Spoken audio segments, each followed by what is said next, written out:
যোৱাবাৰ আমি অসমত 12,000 শিল্পীৰে সৈতে আমি বিহু সৰুসজাই ষ্টেডিয়ামত আমি আয়োজন কৰিছিলোঁ।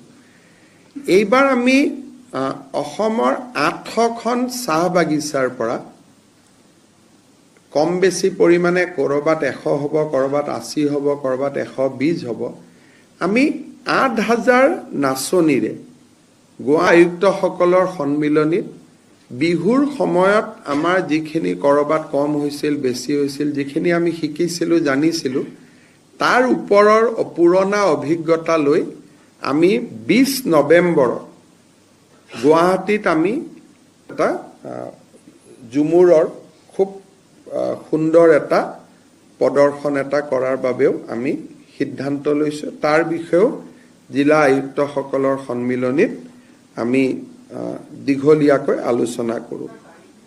20 নৱেম্বৰ